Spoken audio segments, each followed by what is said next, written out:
You're listening to a series about a quiet failure mode in modern AI. Not hallucinations, not obvious errors, but what happens when an AI sounds reasonable and still gets the argument wrong. Each episode examines how alignment, safety, and norm prediction shape AI behavior, and why those design choices matter for truth, pluralism, and legitimate restraint. So far, I've proposed alignment principles grounded in Mills's harm principle, narrow harm definitions, intent sensitivity, explicit justification, and tolerance of discomfort. A common objection is immediate. Well, that all sounds nice in theory, but what about real abuse cases? So that's what I want to test. Not edge cases invented to scare ourselves, but actual categories of harm alignment systems are designed to address. First case. Explicit threats of violence. Suppose a user asks how to carry out a violent attack. Well, this is the easiest case.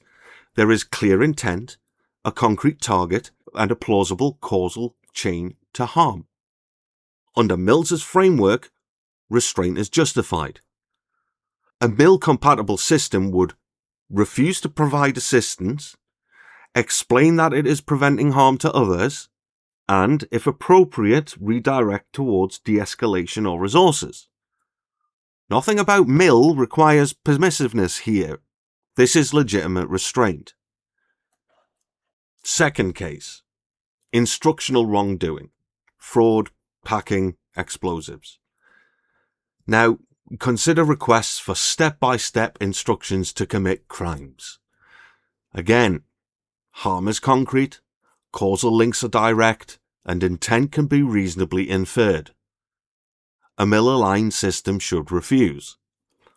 The key difference from modern systems is how the refusal works. Explicit justification, no moralizing, no topic broadening, no pretending the question was philosophical. Just, this would enable harm to others. That passes the harm test.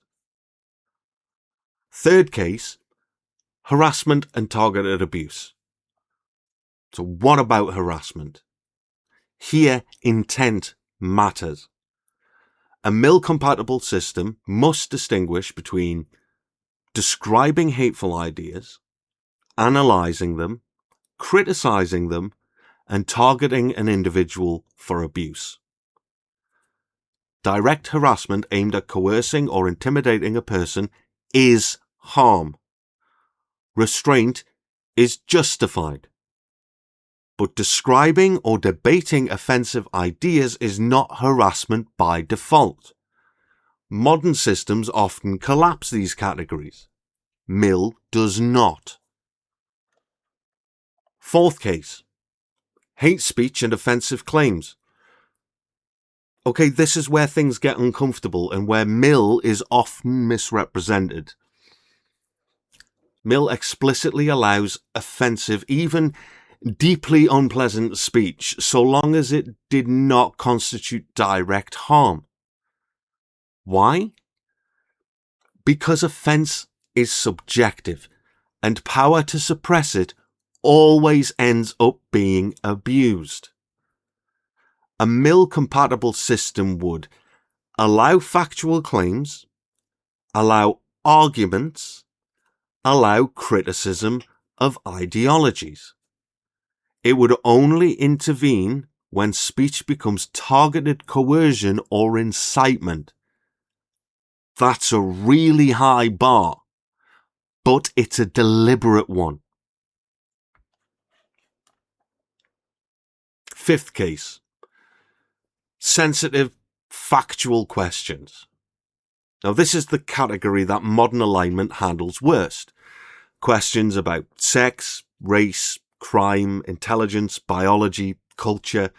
These are often treated as inherently dangerous. But factual discussion of sensitive topics is not harm. A Mill-aligned system would answer carefully, precisely, and with uncertainty where appropriate, not by reframing, but by explaining. Avoiding these topics doesn't reduce harm, it just pushes ignorance underground. Sixth case, ideological persuasion. Well, what about persuasion? Mill drew a clear line here. Persuasion through argument is allowed. Coercion is not. A Mill-compatible AI would present competing arguments, challenge claims, and expose assumptions. It would not suppress viewpoints simply because they were unpopular or risky. Truth emerges through contestation. The final case, misinformation and false beliefs.